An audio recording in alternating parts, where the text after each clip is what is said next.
de milhões de brasileiros e que pode gerar consequências graves ao organismo.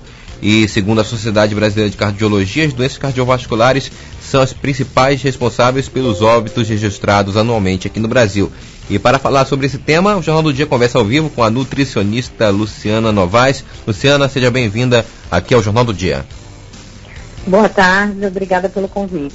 E, Luciana, para começarmos, eu queria que você explicasse um pouco sobre os principais riscos do colesterol.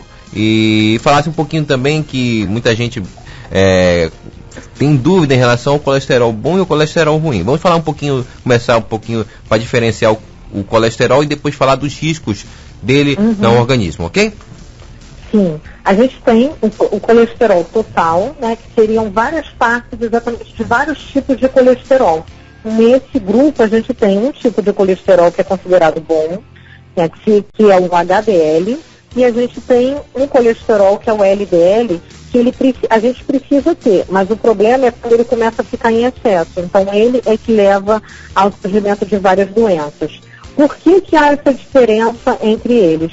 O HDL, ele é um tipo de gordura, é um tipo de colesterol que tem a função de proteção no nosso corpo, porque ele consegue ir nas artérias e retirar o LDL, que é já um tipo de colesterol que se deposita, criando exatamente o entupimento quando ele começa a ficar em grande quantidade.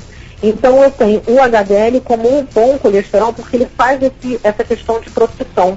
Ele tira esse LDL que fica parado, estacionado na artéria, e com isso melhora muito o funcionamento do meu organismo, principalmente do coração.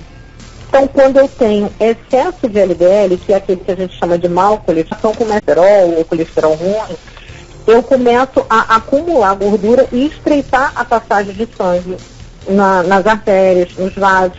E aí o que isso faz? Faz com que o meu coração comece a ter que trabalhar mais. E aí esse esforço começa a levar o coração a desenvolver sérios problemas. E a gente tem percebido que o número de pessoas com colesterol tem aumentado e ele virado um fator para eu desenvolver uma doença cardiovascular. Certo. E quais são os principais perigos, né? Quais são as principais doenças que podem se gerar no caso de excesso? E como é que a população pode evitar, ou se, por exemplo, foi diagnosticada com um colesterol elevado, como é que ela pode melhorar, diminuir esse índice? Como é que ela pode tratar isso?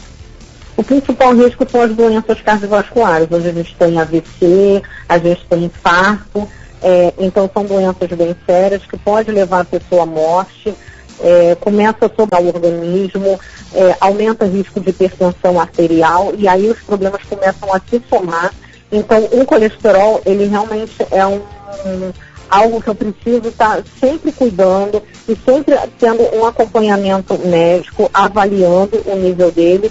E para evitar que eu tenha essa elevação desse colesterol, a alimentação e a atividade física são fundamentais. Então eu preciso estar cuidando da minha alimentação. Alguns alimentos acabam piorando esse quadro, ou até fazendo esse quadro surgir, enquanto eu tenho outros alimentos que fazem a proteção e conseguem fazer com que o meu organismo funcione melhor sem esse colesterol estar subindo.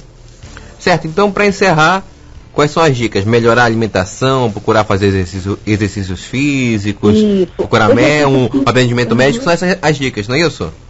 O exercício físico ele é fundamental. Por quê? Porque ele faz o controle de peso, né? Você gasta fazendo uma atividade e o excesso de peso contribui para o colesterol aumentar. E na alimentação dar atenção a uma maior quantidade de frutas, legumes, verduras, cereais integrais como aveia, arroz integral, tirar da minha alimentação frituras, alimentos com excesso de gordura, carnes com grande quantidade de gordura, molho, é melhor uma carne com menos quantidade de gordura, sendo feita frita ou assada.